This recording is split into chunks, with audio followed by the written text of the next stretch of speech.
अस्सलामु अलैकुम वरहमतुल्लाहि वबरकातुह। आप सभी सामाईन का हमारे चैनल RQ इस्लामिक स्टूडियो में खैर मकदम है। और आज का हमारा सबक तख्ती नंबर 21 हुर्फ़ मुक़त्तिआत से शुरू होगा। इसे पढ़ने की कोशिश करते हैं बगैर किसी ताख़ीर के।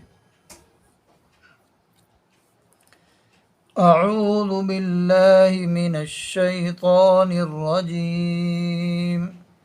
बिस्मिल्लाहिर्रहमानिर्रहीम। तख्ती नंबर 21 हुरूफ़ मुक़त्तिआत। ये एक एक हरफ का नाम लिया जाएगा और इसमें कोई हिज्जे नहीं होगी। ये इनमें मद्दे लाजिम होगा और हर्फ मद्दा भी होगा।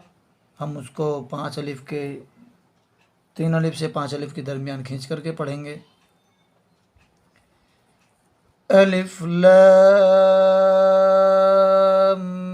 मीम।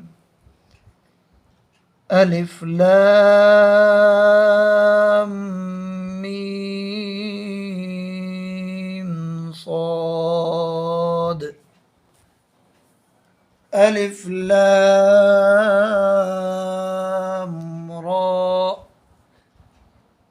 ये हम जहाँ इस तरह से आएगा तो एक अलिफ के बराबर खींचेंगे और इस तरह का मद आएगा तो हम इसे और ज़्यादा खींच करके पढ़ेंगे।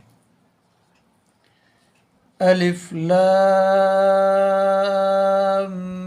मीम रा। काफ हा या ऐन साद। ताहा तासीम मीम तासीन यासीन साद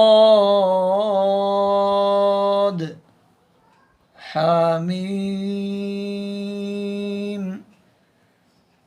हामीम ऐन सीन क़ाफ क़ाफ नून।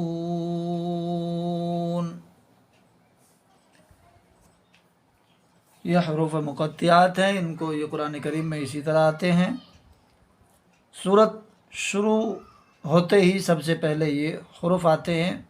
बाज़ सूरतों में, सब सूरतों में नहीं आते हैं, लेकिन जहाँ भी आते हैं वो जिस तरह से मैंने आपको पढ़ करके सुनाया है इसी तरह से पढ़े जाएंगे।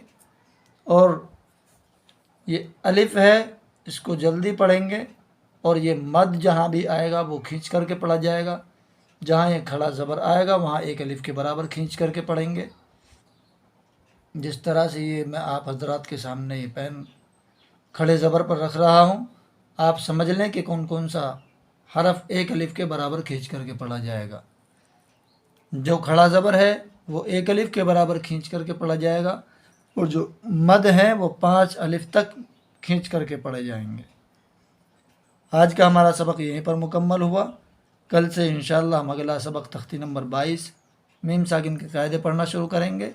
उम्मीद है कि हमारी वीडियो आपको पसंद आई होगी। वीडियो अच्छी लगी हो तो वीडियो को लाइक करें, कमेंट करें, अपने दोस्तों में शेयर करें और हमारे चैनल RQ इस्लामिक स्टूडियो को सब्सक्राइब करें।